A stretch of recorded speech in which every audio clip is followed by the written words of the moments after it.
Yes. I did press record. Okay. Yes. Thank you, Zoe. Okay, so um,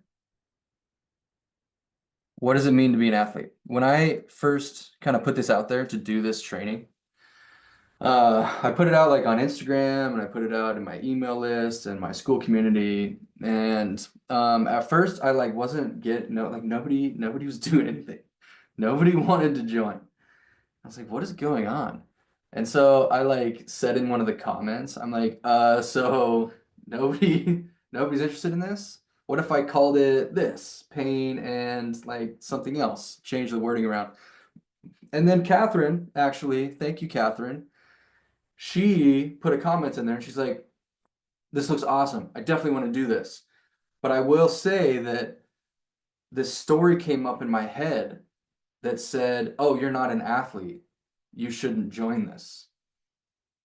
And I was like, yes, thank you.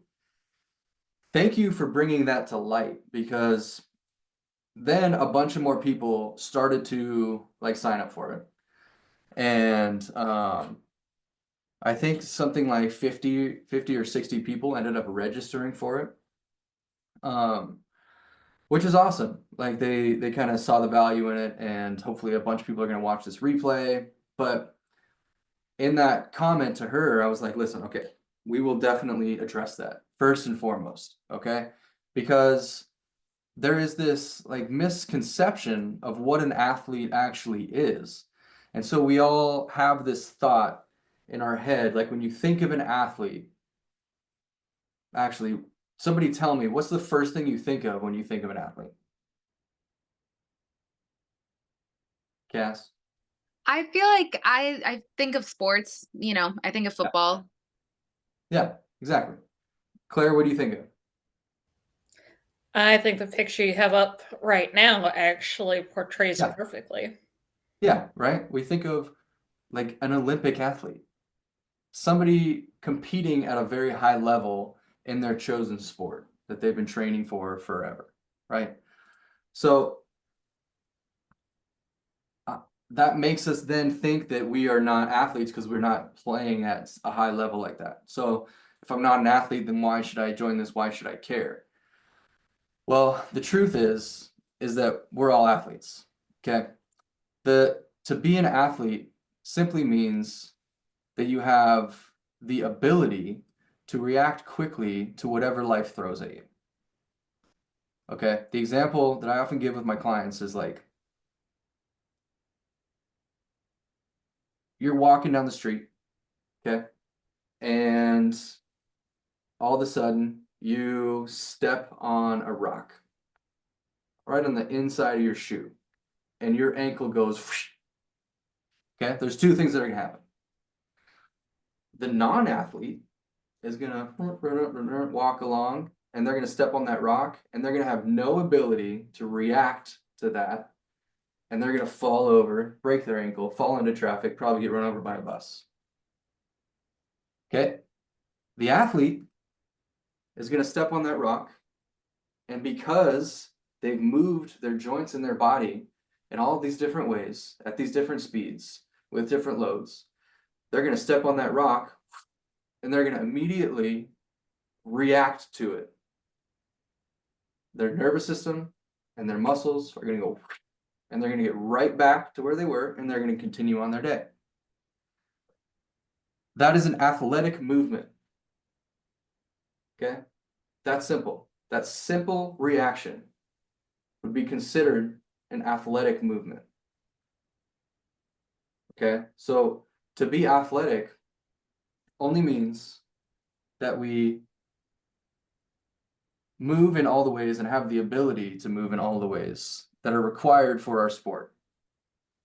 And for all of us that are not competing in some organized sport that we traditionally think of as athletic type sports, then we could say that we are competing in the sport of life.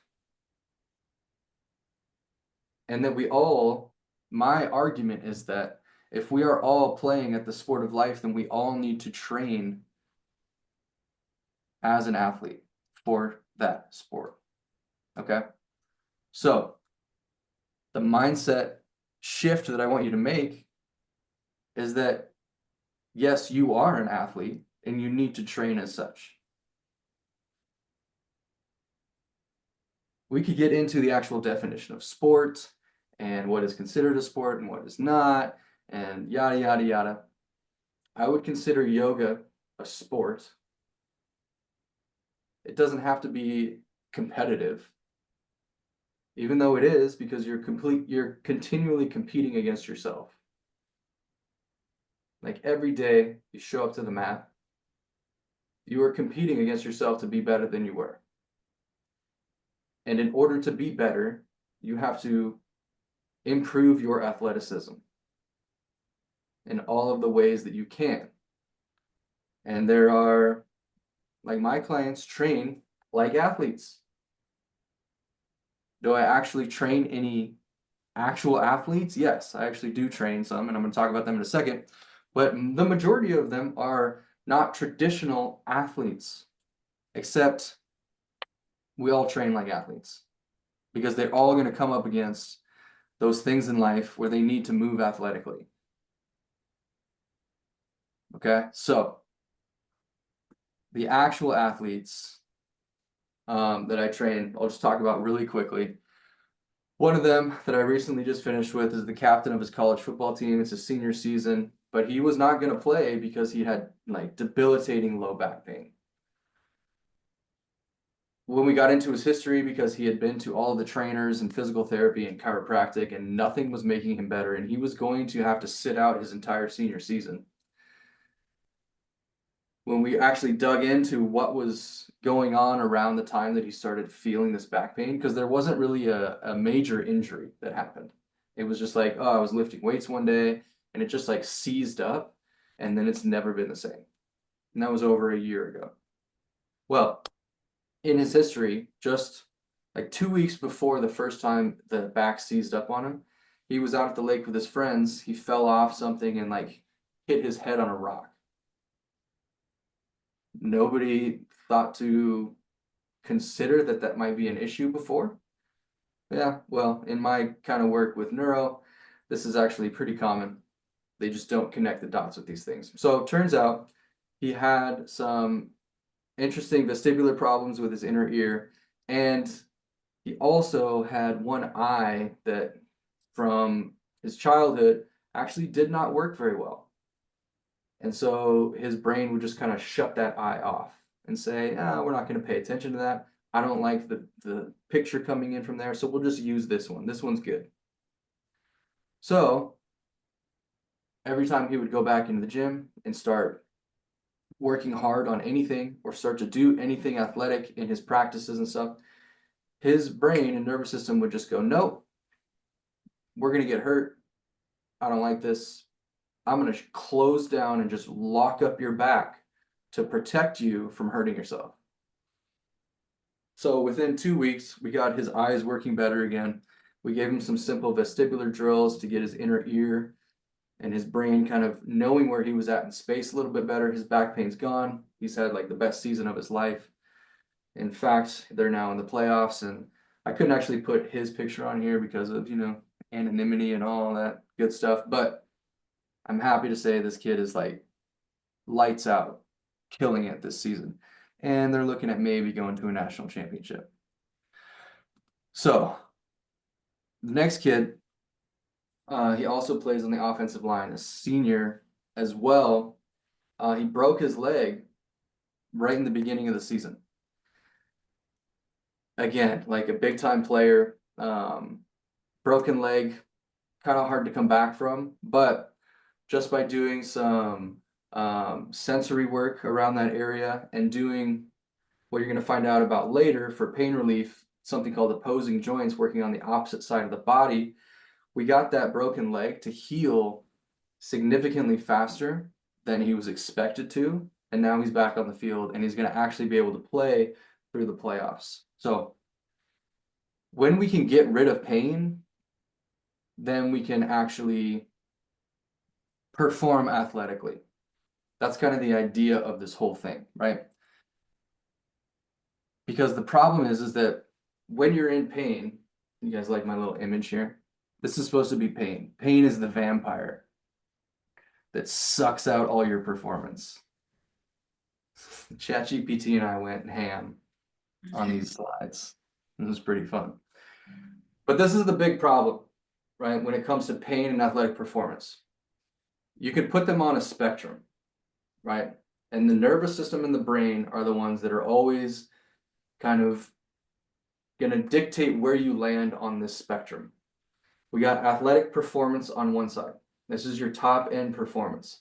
Your ability to react when you step off that curb. Your ability to move quickly in an athletic movement or sport. All of that requires that you do not have pain, because pain is a protective mechanism from your brain to get you to not injure yourself. So you cannot have one and the other at the same time. It just doesn't work. Pain is the number one blocker of athletic performance. So when you have pain, it sucks your performance just like this vampire. It reduces your mobility, the actual ability to move in full ranges of motion. It increases your injury risk, and you get loss of confidence. So I don't know if any of you have ever been injured or been in pain, but when you're in pain, the thought of, like, let's use an easy example of climbing all of those stairs when your knee is like really hurting, you don't feel like so confident about getting your ass up those stairs. It feels like a chore. It feels like, oh man, I might get halfway up and it might lock up on me and I'm going to be stuck. Like, ask anybody over like 60 years old if they ever feel this loss of confidence because of pain, and it's going to be pretty prevalent. But even as an athlete, like, I'm talking about yoga because I know Cass loves yoga. That's her Instagram handle. If you don't follow her, you probably should get on that. But, you know, when you're having like serious shoulder pain or even wrist pain, how's it going to feel getting into a down dog? Like, how confident are you going to be in your ability to jump through and make those athletic moves when you've got this like sharp pain that at any time could just like put you down? All right, so that loss of confidence is really powerful. And it's something that athletes specifically, and specifically athletes in like high level sports, are always trying to push through. And that's a mistake, right? That's a mistake because there's other tools that we can use to remove it at the source. So the loss of confidence is big. And then we alter our movement patterns. So we're going to compensate and we're going to choose different ways of moving to move around pain. And that can be beneficial in the short term, but it creates new movement patterns that are less efficient in the long term. Okay. And then in the cognitive space, pain is the ultimate distraction. Now, you guys have heard me talk a lot about flow states if you've been around for any amount of time at all. There is no flow. We could put flow and peak athletic performance in the same bucket over here. Pain is the number one distractor of you getting into flow and being completely absorbed in the moment. It will take you out of that moment quicker than anything else. It's literally its entire job, is to get you to pay attention to something else that it thinks is wrong. Okay? So when we lose confidence in that movement, we're going to make different choices. We don't get to have flow. We don't get to have our highest level athletic performance. That's going to lead to plateaus. We're just going to be stuck at the same level. We're never going to progress. Okay? Or we're actually going to go backwards. Nobody wants that. Okay? And then lastly, you're going to always be compensating. You're going to create more fatigue. Okay? It takes more energy to compensate around pain than it does to just move normally. So all these little aches and pains, they start to add up to a ton of energy required to do even the simplest things. And if you've ever seen somebody that's like in a lot of pain and you watch them walk around the world, you're just like, you feel for them. You're like, oh my God, can I just like carry you? That looks like it would be less energy than you trying to walk. Right? So the other way that it creates fatigue is actually an emotion. Okay, and there's really cool research by a guy named Timothy Noakes about fatigue as a brain-derived emotion. In the neuro world, we would call this a threat response. It's an output from the brain trying to protect you. In this case, it's trying to protect you from overexerting yourself and, falling over and dying, because the brain is pretty much black and white. So it uses fatigue to say, slow down. When you're in pain and you're constantly compensating, that threshold where the brain says slow down happens much sooner. So you're going to hit the wall a lot faster when you're in pain. Okay? So what does that look like if you don't take care of this pain?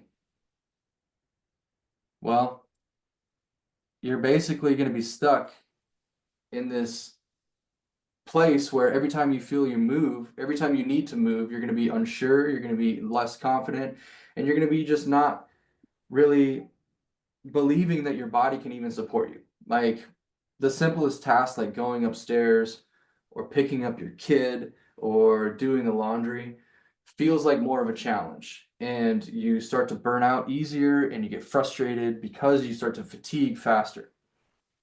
This becomes kind of a vicious cycle that's really insidious. And athletes specifically, and because we're all athletes, this applies to everyone, right? Athletes really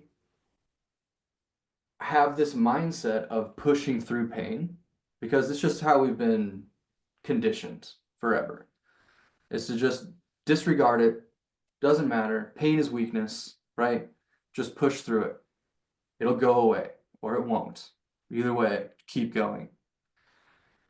It's just chipping away bit by bit at your confidence, at your energy, and everything else. And when you start to stack these things up, you eventually lead to a place where your performance is nowhere near where you want it to be or where it could be. Because you have all of these little things just eating away at you. They're like little parasites in your brain, just taking energy, taking your attention, and just sucking your performance. So, did I paint a bleak enough picture for you? Yeah, good. Okay. Well, what do we actually want though? Like, what does the opposite look like? Okay, number one, it's freedom of movement. So it's more movement choices. And I describe this as like these maps you have here. So in your brain, you have maps of your body. Okay, you have many maps. But the map I want to focus on right now is your movement map. Every joint, when you move it, creates a map in your body. When you compensate because of pain, or when you just don't move your body in certain ways, think of the gym bro that only works out in the gym and does nothing else. They do squats, they do bench press, they do rows. They move this way and this way. That's it. Okay? That's this guy on the left. They've got all these other injuries, but they can push a weight back and forth. They've chosen one movement path, and that's the only thing they do. And they do it over and over and over. They've gotten pretty good at that, but every other part of their map is blurry. A blurry map equals threat in the brain. So, what do you think is going to happen to that gym bro as soon as they get out in the real world and they're walking down the street and this big pit bull comes running out of his yard and the gate seems to be open, right? They're still on a chain, but he doesn't know that. And he jumps out and he barks, and this gym bro goes, whoa, he smokes, and just gets startled just a little bit, and they step to the side they make a movement laterally, which they haven't done in a million years, they're going down. All of that beautiful like muscles and strong bench press and everything matters none when they try to make one athletic movement, right? Because they don't have the map for it. They don't do it. Okay? So when we have pain, we get blurry maps. We don't get the ability to move in these other ways. And yeah, we can do this one thing pretty well, but as soon as we're asked to do anything else, we're screwed. What we want is this nice clear map. And by the way, this movement choice is not even the most efficient one. Look, like this blue one, boom, straight, right to my destination. That's the most efficient movement choice I could make.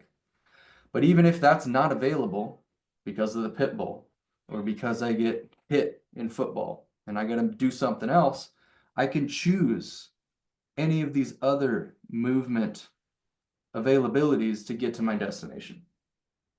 Okay, so the freedom of movement is really important, which is why we want to get rid of pain. So, and move like an athlete. Next is consistency in training. Like, what's the worst thing about pain is that it takes us out of our training. And so we start to fall backwards.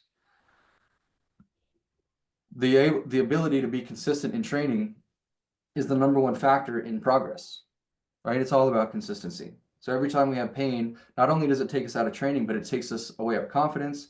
It takes away our ability to keep progressing, and it takes away our drive and motivation. Like there's nothing more demotivating than getting injured. It sucks, right?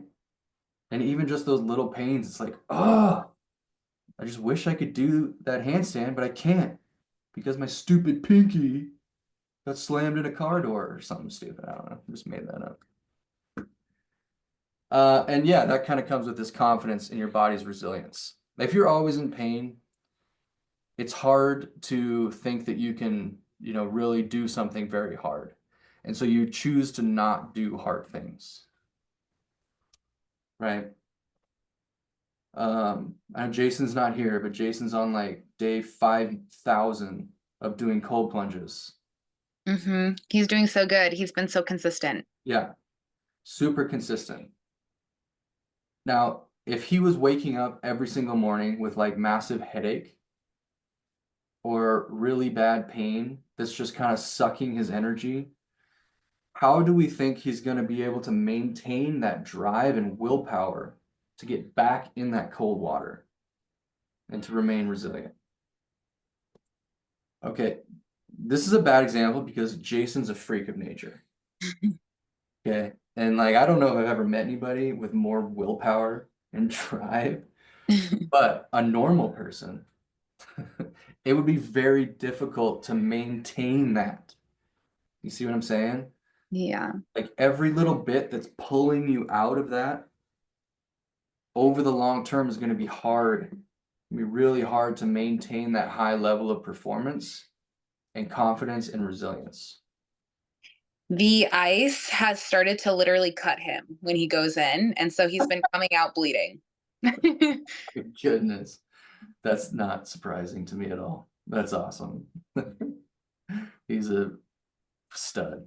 So what do we really want?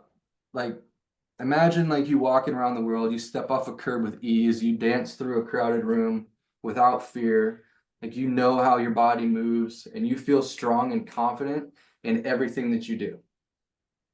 Like pain no longer dictates any of your actions. It doesn't even enter the conversation because it's not taking up any space in your brain.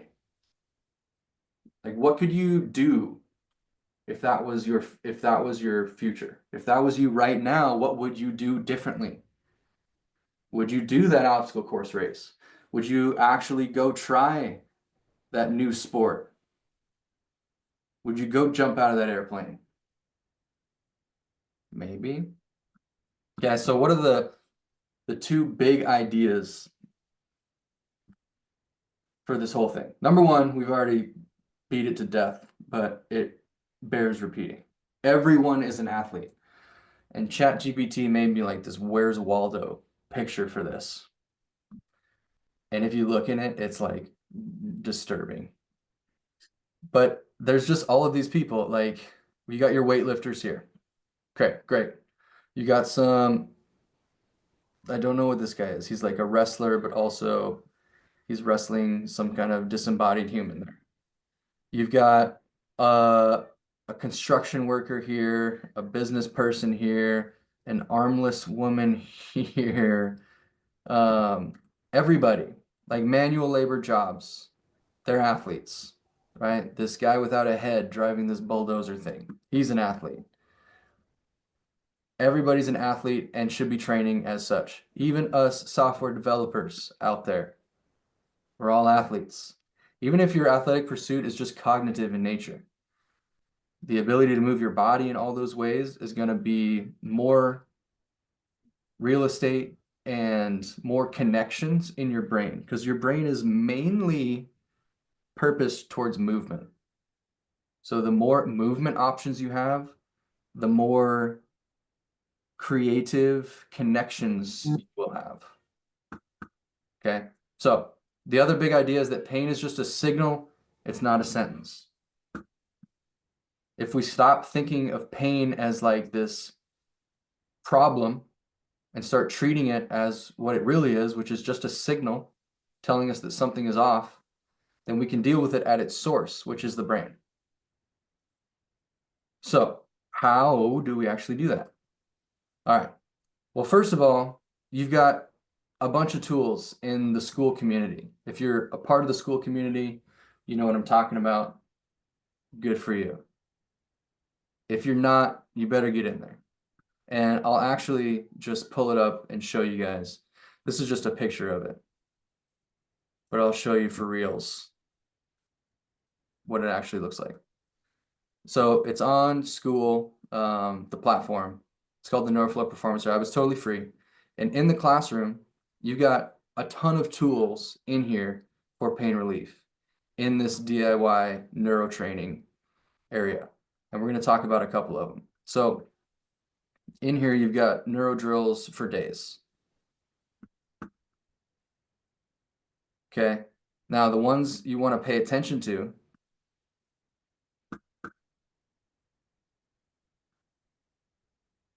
are these ones. Okay, so your first pain relief tool is called opposing joints. Oops. All right, so how opposing joints work is it's based off of, well, it's based off of your gait mechanics. So how we walk, right? As my left leg moves forward, my right arm goes with it, right? It works alternating like that. So both because of biomechanically, something called the back force transmission system of how your body accepts force from the ground and then distributes it all throughout the body. It crosses down here at the sacrum and goes to the other side. It communicates with the opposite side. And if we have a joint that's kind of stuck, then that force will get stuck, or it will skip, or it'll shoot back down. Not ideal. But we can affect areas on the opposite side of the body because of this force transmission system, and also through something called interlimb neural coupling, which is a fancy way to say spinal reflexes. So walking is something that is controlled by what's called a central pattern generator, which is basically just like a program that your brain runs as soon as you initiate it. So I think I want to walk. I take a step, and then this central pattern generator just takes over. I don't have to think about it. I just walk, right? Other central pattern generators are like swallowing is one. I initiate the swallowing, and then my body just takes over and moves the food through all the small muscles, smooth muscles in my esophagus and down into the digestion. I don't cause my digestion to go. It just works, right? So because of these reflexes and how when I lift this leg, the opposite arm just automatically comes forward. We can communicate do these things through these opposing joints. This is like one of the fastest ways to get people to feel better when they're in pain. And it works like gangbusters. It's like something at least 50% of the time you're going to get pain relief instantly. It's pretty wild. So how does it work? Shoot, I didn't put the legend on here, but here's how it goes. Each of these dots are the opposing joints. So you got this little gray dot here. Your toes go with your fingers, your ankle with the wrist, knee with the opposite elbow, the hip with the opposite shoulder. And then in the midline, it's the same thing. The jaw, the opposing joint for the jaw is the coccyx. The pelvis is the opposing joint of the cervical spine, and then the lumbar and the thoracic oppose each other. So you got somebody with neck pain, get them to move their pelvis in all the ways the pelvis can move. Pelvic circles, otherwise known as Shakiras. Okay? Belly dancers don't have neck pain. I don't know if that's true, but I assume it is because they're so good at moving their pelvis. Okay? They communicate. So if you got somebody with shoulder pain, go to their opposite hip. Give them some sensory work with some massage gun action, and then get them doing some hip circles.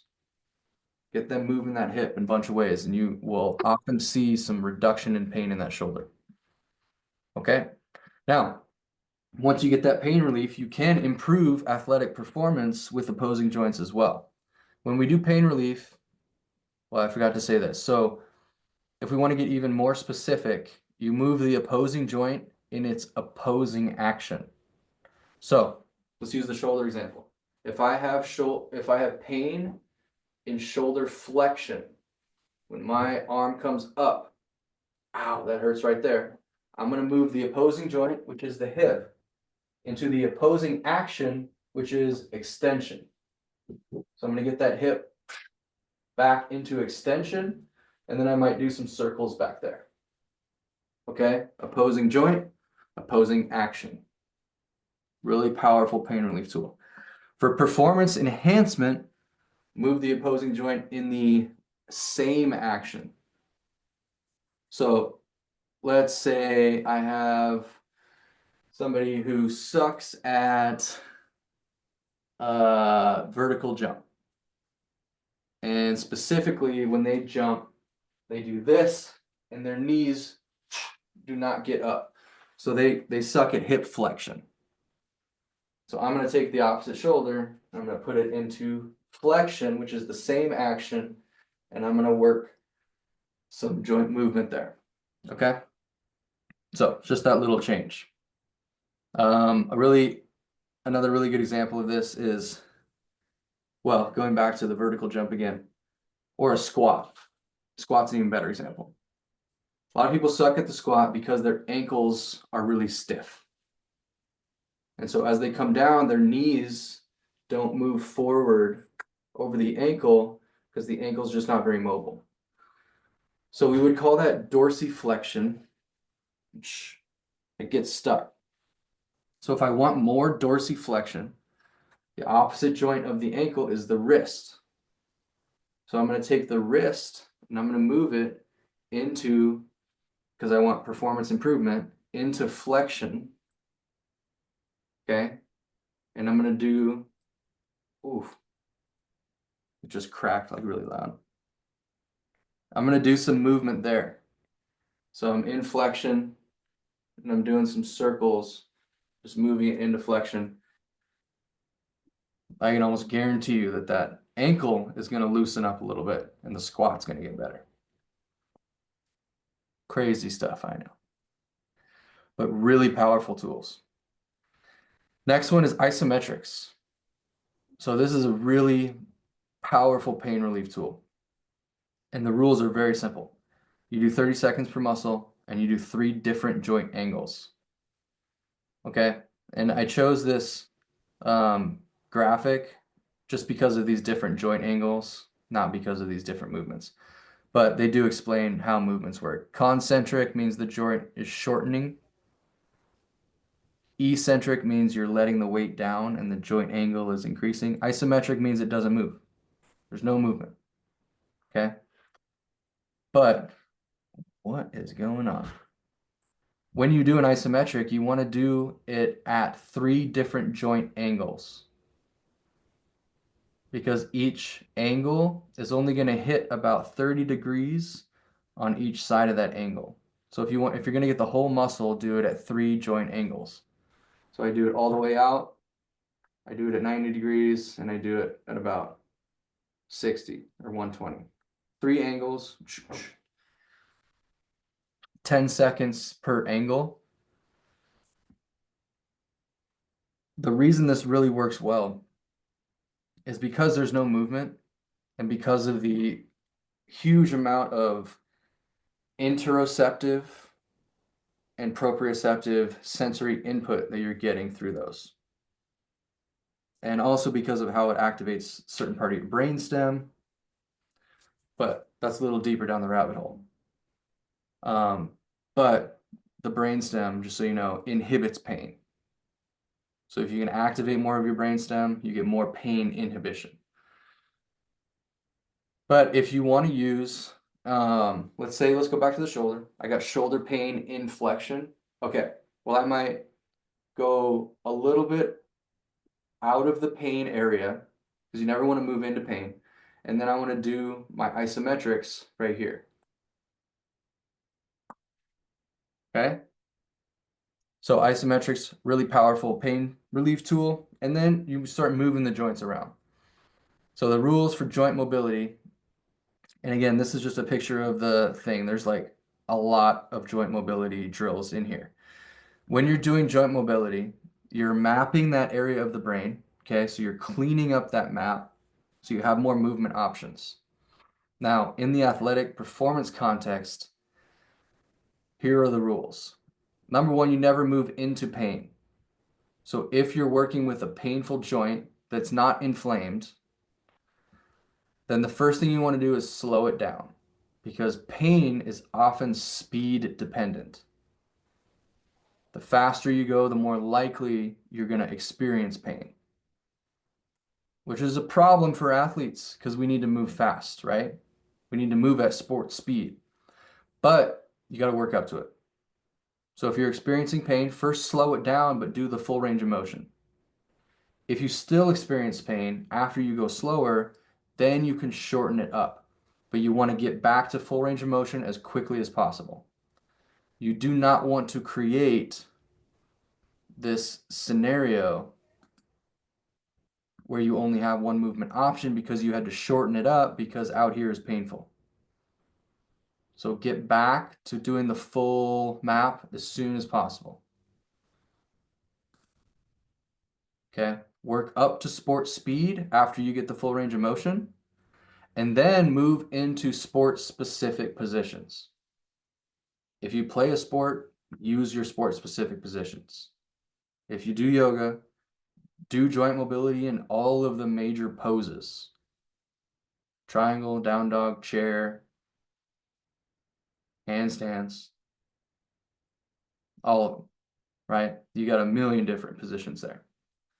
If you aren't involved in any actual like specific sports that you can think of, maybe it's in the position you work in, or it's just your activities of daily living, your dishwasher, your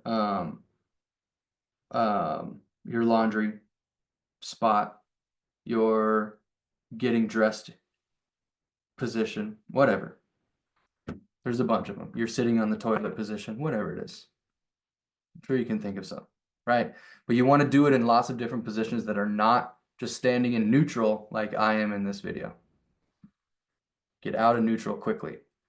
The next is nerve mechanics, okay? These are really powerful pain relief tools, both for times when we have actual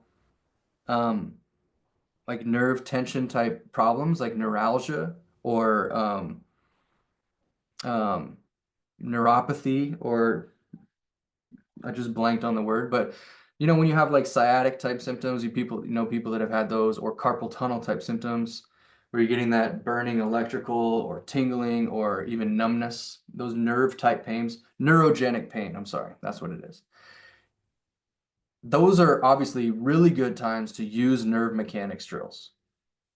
But even regular, what's called somatic pain, that's just like your regular soft tissue pain or just sharp localized pain, you can use nerve mechanics drills to, number one, map that area because you're getting a ton of sensory input there.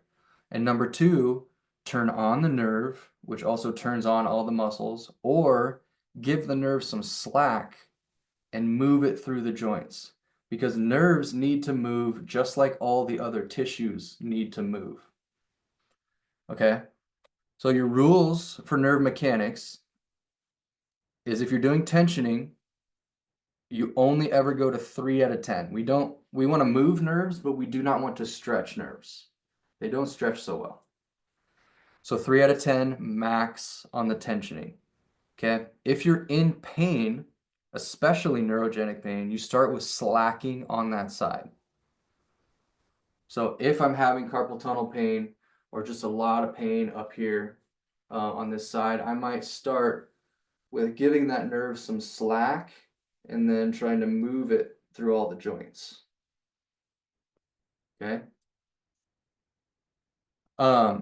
If slacking does not work, and if sliding doesn't work, otherwise known as nerve flossing or gliding, then you can actually try tensioning on the other side because all the nerves are connected, just like a big spider web. When you pull on one side, it will move the other side. So if your nerves are getting stuck at your neck or in your kind of brachial plexus right here, thoracic outlet syndrome, that kind of stuff, if I tension over here and pull the nerves this way, it can often loosen up the stickiness over here. Okay? And then last thing is breathing. Breathing is probably one of the easiest and most powerful pain relief tools. If you're in pain, focusing on the exhale is going to be your jam. That's the best place to start. And then as soon as you can, again, you want to move to sport-specific positions and pain reproducing positions as quickly as you can. So if I was trying to think of a sport, let's think of the sport of cooking. The sport of cooking. And I just finished a pie and I'm taking it out of the oven and my back locked up because I have never trained anything in this position. So I have a bad map in my lumbar spine. And as soon as I went out of the normal route to do something, my brain went, this is weird. I don't like it. I need to lock you up to protect. Now I got pain. As soon as I can, I want to get into that position again in a safe way, and I want to do breathing drills just like the ones that are in the community here. Any of those can work in that position. It does two things. The act of breathing is going to expand and contract all of the muscles and joints in that area, helping you map it, helping some of those muscles relax. But also, it's going to tell your brain that we are safe in this position. Okay, lowering the threat and allowing you then to start doing more movement in and out of that position. Again, to help reduce the pain by mapping the joints and getting you getting everything back to normal and better mapped and all that good stuff. So those are all the tools, the big tools. So what you want to do, like this is the basic breakdown of everything that you need to do. to stay out of pain and be an athlete? First of all, you gotta shift your mindset because we're all athletes. Okay? When you're in pain, practice opposing joints. When you're out of pain, practice opposing joints for better performance. Work some isometrics into your training, both if you're in pain and if you have an area that tends to kind of intermittently have pain, which is basically what we would call chronic pain if it's going on for more than 3 months. Get your joint mobility to sport speed. Same with breathing. Get them into sport speed and into sport specific positions. Start using nerve mechanics that are in the community for pain relief and for performance. Best way to increase your squat is to do some nerve mechanics to get the nerves that innervate your quads really fired up. Okay, last thing, join the paid community where we actually go through and do 3 calls a week to be more specific about, pain relief and performance enhancement for each of the members in there. Okay, so last thing I just wanted to show you, this is the free community. Okay, these workshops down here are these courses. They're not in there. These are actually in the paid community. And in the paid community, we have 3 calls a week where we go into mindset. We do an all neuro call for athletes, and then we talk about flow on Fridays. So that's 3 hours of coaching from yours truly every week for the low, low price of $197 a month, which is a pretty good deal, if I do say so myself. So if anybody out there is interested in that, book a call. I'll put a link below this video, and we can talk about it. We can talk about where you're at, what your goals are, and how the paid community or working one-on-one with me can help you get there. Okay. Beautiful. We made it with time to spare. Does anybody have any questions on any of that stuff? I saw that there was some stuff going on in the chat. Oh, hi, I'm an AI assistant helping Catherine take notes. Cool. I want to know how Catherine had her note taker show up so she didn't have to be here. That's pretty cool. I want to do that for like a million different sessions that I can't attend. So, what do you guys think? What questions came up? Anything? I don't have any. Well, I guess I do have a question. So I forced Jason to run a 5K at the beginning of last year. Actually, it was my Christmas present last year. And he blew out his back. His Christmas present to you was to run a 5K. No, it was my Christmas present to my family. I bought us all tickets to run a 5K, and everyone was horrible. Everyone tried to get out of it. No one wanted to do it. You are the most popular person at the Christmas party. That's So awesome. That's awesome. it was a run through Christmas lights. I thought it was going to be so festive and fun. Yeah, that sounds cool. He threw out his low back, right? So in terms of opposing joints, the most pain comes from when he's seated. So I would suppose that's like flexion of his lower lumbar spine.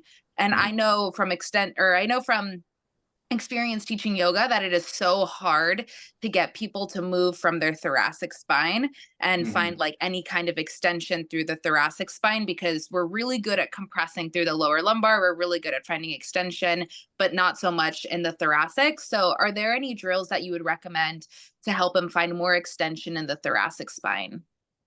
Yeah, absolutely. There's a couple things I would recommend. Number one is the thoracic mobility that there's a whole video in the community about it. Okay. But it's just a really simple starting point to get him more aware of the thoracic spine and to just get it, moving even just a little bit, right? Okay. I'm showing off, right? Mine actually moves a little bit, but if you would have seen me 2 years ago, it was completely stuck, like no movement whatsoever. So yeah, that's number one. Okay. I'll let him know. And the other thing that I didn't mention, but that's important is, you always want to do, there's a saying in neuro, sensory before motor. You have to feel something before you can move it. So you can help him by just giving some sensory input to his spine. Like just take your hand, right, and just rub all up and down his thoracic spine. Or he can do it like with a towel. So get some sensory input there and then start to just move it just a little bit. You can also use an external object. Like I just have this case right here. It's often easier to move an external object, like push this thing away from you, if you can't feel it. Okay. If it's really stuck, it's going to be hard to feel. Okay. Use an external object. Lastly, breathing drills. Okay, because of the thoracic spine and where it's at relative to the lungs, starting to get some breathing drills. And with inhales, starting to get into a little bit of extension, exhales into flexion, like breathing with cat-cow.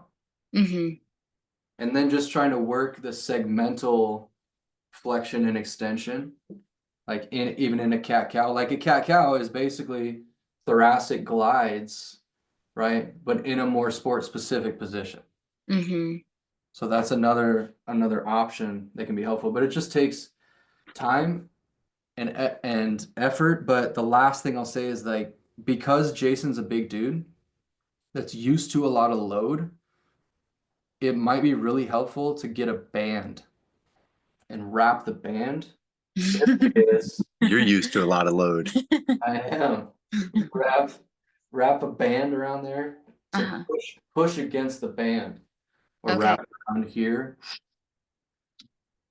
That actually is probably really key for you, Jason, because the brain pays more attention when there's more load. Help you find more extension through your thoracic spine to take away some of the pain from when you sit with your lower lumbar and flexion. Don't make fun of my posture. That's all I heard. Yeah. Okay, thank you. Those are some great tips. I really, really, really appreciate you. Thank you so much. You're welcome. When are we meeting up in person? I just heard that you guys are in Arizona. So yeah, whenever. All right. Rock and roll. Let's do it. I got to get my butt back to work right now. Sorry I missed it, man. I'm all over the place with like interviews and scheduling and terrible. It's all good. There's a replay if you want to watch it, or Cass can catch you up. I'm going to. Perfect. Yeah, I had to join because his low back pain is a result of me forcing him to run that race. So, but what I'm hearing, Brandon did say that it's all because you're not conditioned to run, right? So you need to continue to run with me to start to get your body used to that movement pattern. That's Cass's takeaway. Yeah, that's pretty good. I run like a hobble. It's do. Yeah. Okay. So thanks, Brandon. Athletic training in there. Love it. All right, guys. I gotta run. Get to a Thank you. I gotta run too. It's good seeing you. We're gonna be talking soon. Thank you. Perfect. Awesome, Brandon. Thank you. Thanks. Awesome. So thanks for being here, guys. And we'll see you soon. All right. Bye-bye.